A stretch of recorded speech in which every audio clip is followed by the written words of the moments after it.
सद्गुरु भगवान की जय। स्वामी जी महाराज की जय। शिवोहम गुरु ब्रह्मा गुरु विष्णु गुरुदेवो महेश्वरः गुरु साक्षात् परब्रह्म तस्मै श्री गुरुवे नमः। ध्यानमूलं गुरुमूर्तिः पूजामूलं गुरुपदं मंत्रमूलं गुरुर्वाक्यं मोक्षमूलं गुरुकृपा। सद्गुरु भगवान की जय। स्वामी जी महाराज की जय। शिवम। ये जो श्लोक है आज का, ये गीता के तीसरे अध्याय का 35वां श्लोक है, 35।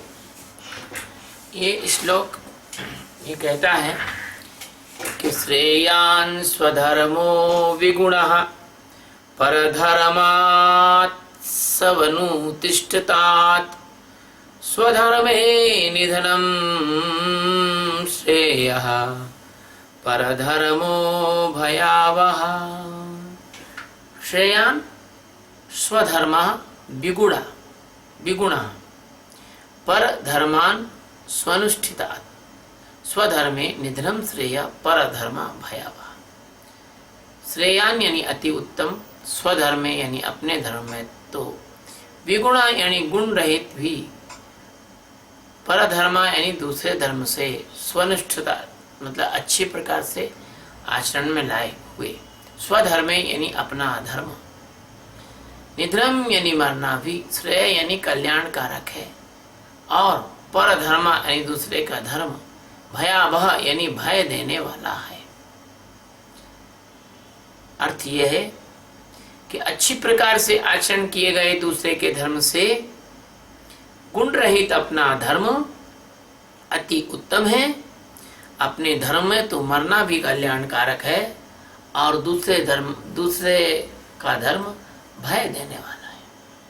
बात तो ऐसी है कि आज लोग इसको सुनेंगे तो बस ये कहेंगे भाई अपने धर्म में रहो, दूसरे धर्म में मत जाओ, इतनी बात क्लियर समझेंगे। लेकिन इसमें क्या गूढ़ रहस्य इसको नहीं जानेंगे। सद्गुरु सच्चिदानंद परमात्मा श्री कृष्ण अनंत आकाश गंगाओं के एकमात्र स्वामी एक क्रांतिकारी उपदेश इस श्लोक के माध्यम से दे रहे हैं। जब राग और द्वेष दोनों से हटकर, यानी 10 इंद्रियों सहित मन बुद्धि चित्त अहंकार से परे जाकर, और ये अहंकार की भ्रांति से मुक्त होकर साधक स्वधर्म में प्रवेश करता है। अब इसको समझने जैसा है। स्वधर्म क्या है? स्व का मतलब होता है अपना स्वरूप, आत्मा, चैतन्य, सच्चिदानंद घन, ये स्व का मतलब होता है। और धर्म का मतलब क्या होता है? धर्म का मतलब उस स्व को जानने का मार्ग, उसको धारण करने का मार्ग, उसमें जाग कर जीने का मार्ग। तो वह स्वधर्म कैसा है? जो साधक ध्यान करते हैं और मन बुद्धि चित्त से परे जीना सीखते हैं, तो उनको पता लग जाता है कि वह धर्म जो कैसा है, वहां पर विगुण है। विगुण मतलब निर्गुण है, निराकार है, निरंजन है, अव्यक्त है, सर्वव्याप्त है, सनातन है, सारभूत है, सर्वाधार है। परंतु उस स्वधर्म में परधर्म जैसा मजा, रस, इंद्रियों की प्रसन्नता के साधन नहीं है। ये क्रियाएं, अनुभव नहीं है जो परधर्म में होते हैं। अब परधर्म समझो क्या है? पर नाम आपके अंतःकरण का है, जो आत्मा से अलग है वो पर है। और अंतःकरण सहित इंद्रियों और माया की भ्रांति को पर का मतलब से लेना। पर की का अर्थ यह है, चूंकि स्वधर्म संपूर्ण माया के भ्रम को मिटाने वाला है और परम कल्याणकारी है, और वह जन्म मरण से मुक्त करा के सदा सदा के लिए निर्भय पद देने वाला है। इसलिए भगवान कहते हैं कि स्वधर्म यानी आत्म साक्षात्कार का मार्ग अर्जुन अति उत्तम मार्ग है। ये 108 उपनिषद, 4 वेद, 18 पुराण,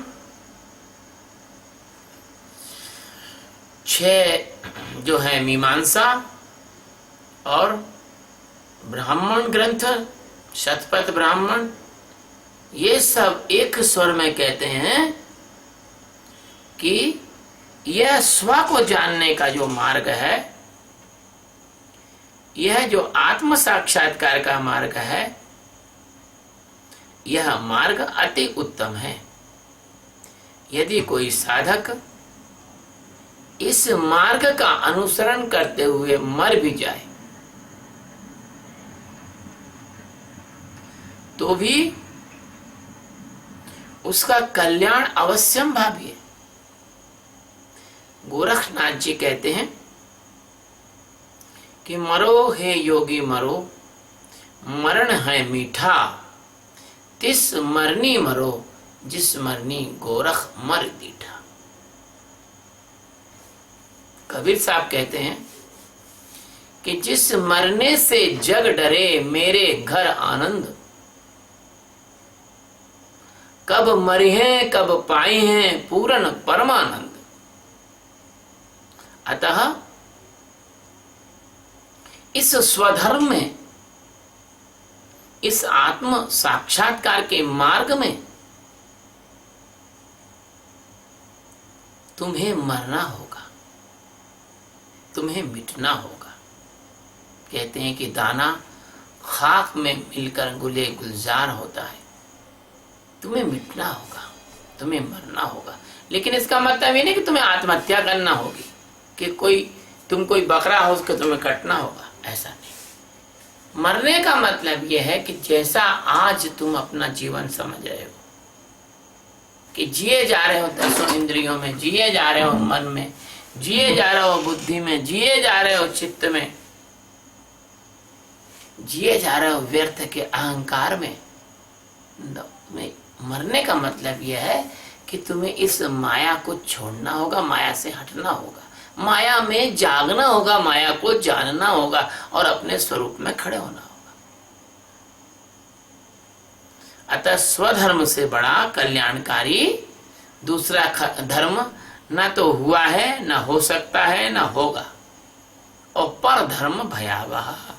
तो अब पर स्वधर्म का तो समझ गए कि स्वधर्म क्या है, स्वधर्म क्या है, और परधर्म को समझो कि आत्मा के अलावा, आत्मा है, इसके अलावा जो भी कुछ अनात्म है, अनात्म ने ऐसे कहते हैं ना कि वायरस और एंटीवायरस है ना, आत्मा के अलावा जो कुछ एंटी आत्मा है, अनात्म है, सारा जगत, सारी प्रकृति, सारी माया, सारी समष्टि, सारी इंद्रियां, समस्त मन, सारे जगत की बुद्धि, सारे जगत का चित्त और समष्टि का संपूर्ण अहंकार, ये सब कुछ पर है।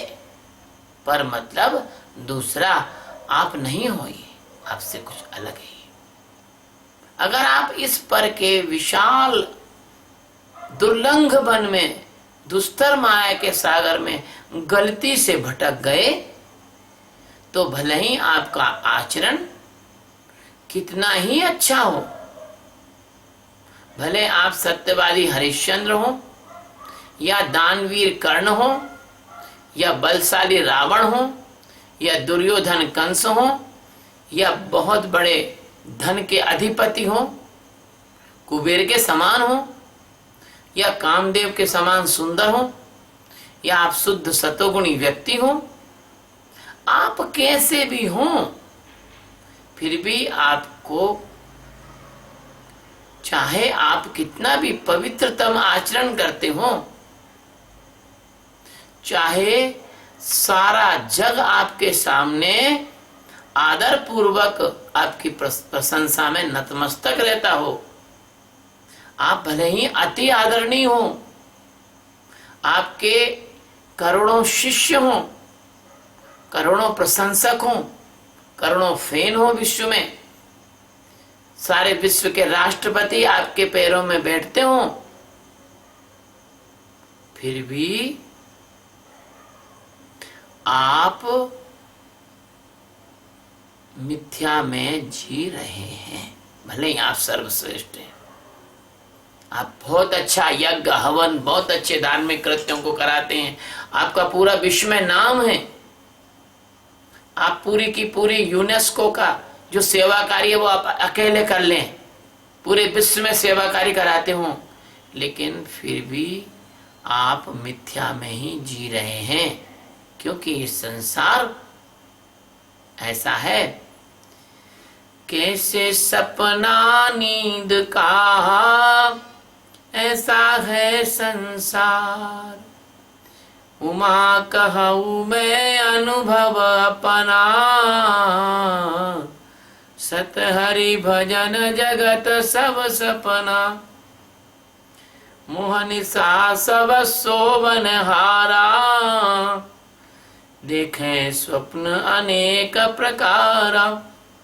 स्वप्न कितना भी अच्छा हो प्यारे बच्चों, सत्य की बराबरी नहीं कर सकता। इसलिए आप मिथ्या में जी रहे हैं तो ये पर है, आप झूठ में जी रहे हैं ये पर है, आप असत्य में जी रहे हैं ये पर है, आप सपनों में सो रहे हैं ये पर है। आपका जीवन एक कल्पना मात्र है, एक मिथक है। आपका जीवन धर्म किसी भी काम का नहीं, किसी भी काम का नहीं। यह है परधर्म। आप अंतःकरण के साथ जिएंगे, आप अंतःकरण के साथ तादात्म्य बनाकर जिएंगे, तो जो अंतःकरण की जो बीमारियां हैं, परेशानियां हैं, उससे आप बच नहीं सकेंगे। यानी राग से नहीं बचेंगे, द्वेष से नहीं बचेंगे, छल से नहीं बचेंगे, कपट से नहीं बचेंगे, पाखंड से नहीं बचेंगे, मिथ्याचार से नहीं बचेंगे, बिना वजह अशांति आपको घेरेगी उससे नहीं बचेंगे, और भय के हजारों प्रकार इस अंतःकरण में आते और जाते हैं, आते और जाते हैं। जिससे कोई आदमी खड़ा हो और लोग आके उसको चांटे मार मार के जा रहे हैं, ऐसे तुमको अनेक प्रकार के भय भयभीत करते हैं। इसलिए भगवान ने कहा है कि पर धर्म भयावह। तो जो है पर धर्म यानी अंतःकरण में जीने वाला जो जीव है वो भयाक्रांत रहता है। जन्म जन्मांतर तक यह माया अनंत काल तक भयावह है। इसलिए ब्रह्म विद्या से संपन्न इस सनातन धर्म को छोड़कर जो अन्य धर्मों का आचरण करता है उसकी दुर्गति निश्चित है, निश्चित है, निश्चित है। फिर समझ लो, ठीक प्रकार से समझ लो, ये जो मार्ग गीता में बताया गया है स्वधर्मों का, यह श्रेय मार्ग है, आत्मज्ञान का मार्ग है। यही अपना धर्म है और यही सबसे श्रेष्ठ है। भले ही वह विगुण अर्थात तीनों गुण से रहित है, इसमें प्रिय मार्ग जैसी प्रियता नहीं है, तथा अंतःकरण का रस भी इसमें नहीं है, वासनाओं का मजा भी इसमें नहीं है। फिर भी कल्याणकारी होने के कारण यह स्वधर्म यानी स्वनाम आत्मा को जानने का धर्म, जो हमारी आत्मा को जानने के लिए हमारे सद्गुरु द्वारा प्रचारित होता है, यही तो असली आध्यात्म है बच्चों। यही श्रेयान अर्थात अति उत्तम है। इसको पालन करते करते मर जाना भी श्रेष्ठ है, क्योंकि पूर्व श्लोकों में आया है कि यह जो साधना है इसमें बीज का कभी विनाश नहीं होता। आप जितनी यात्रा कर लेते हो अगले जन्म में आपको उससे आगे की यात्रा करना है। देखो ना, कोई कोई बच्चा बचपन से ही बहुत वैराग्यवान होता है, कोई कोई बच्चा बचपन से बहुत शांत, बहुत आनंदित और बहुत सदगुरु के प्रति श्रद्धावान, श्रद्धा बचपन से ही देखने को मिलती है। तो ये क्यों होता है? क्योंकि इस साधना में आप जो है जहां तक चल चुके हो उससे आगे अगले जन्म में आपको चलना है। इसलिए गीता कहती है अनेक जन्म संसिद्धि यतो याम पराम गति।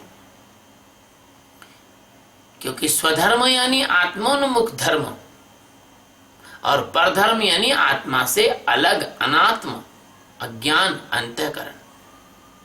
और अंतःकरण में जीने का जो धर्म होगा, फिर दोहराता हूं कि वो भयावह ही होगा। क्योंकि अंतःकरण में जीने वाला जन्म जन्मांतर की यात्राओं में असंख्य प्रकार के दुख, अनंत प्रकार की वृत्तियां, करोड़ों प्रकार के भय, पीड़ाएं, दर्द, तनाव, कुंठाएं, दुर्दशाएं, और सबसे बड़ी बात यह है कि मलमूत्र के भोजन करने वाले शरीर और नरकों जैसे गर्भ में ऊंधे लटकना, ये सब जीव को भोगना पड़ते हैं परधर्म में। दुनिया में प्रचारित जितने भी धर्म हैं, दुनिया में जितने धर्मों को आप जानते हो, वे सारे के सारे धर्म जो हैं वो अंतःकरण में जीना सिखा रहे हैं। केवल यह ध्यान आंदोलन, यह अपने आप को जानने का मार्ग, यह गीता में जो मार्ग बताया, उपनिषद में जो मार्ग बताया है, यह ही स्वधर्म है। स्वधर्म यानी आत्मज्ञान की प्राप्ति। अब गीता हो, उपनिषद हो, ये और भारत के ब्रह्मवेत्ता सद्गुरु हो, ये जो बता रहे हैं मार्ग, वो स्वधर्म का मार्ग बता रहे हैं। सच्चा धर्म यही है। और शेष सभी धर्म, पंथ, संप्रदाय ये कैसे हैं? मात्र अंतःकरण की साधना का वर्णन करते हैं। मन, बुद्धि, चित्त, अहंकार के पार जाने की साधना इनमें हो तो आप बताओ मुझे। ज्ञानी किसी की निंदा तो करते नहीं, मात्र सत्य का प्रतिपादन करते हैं।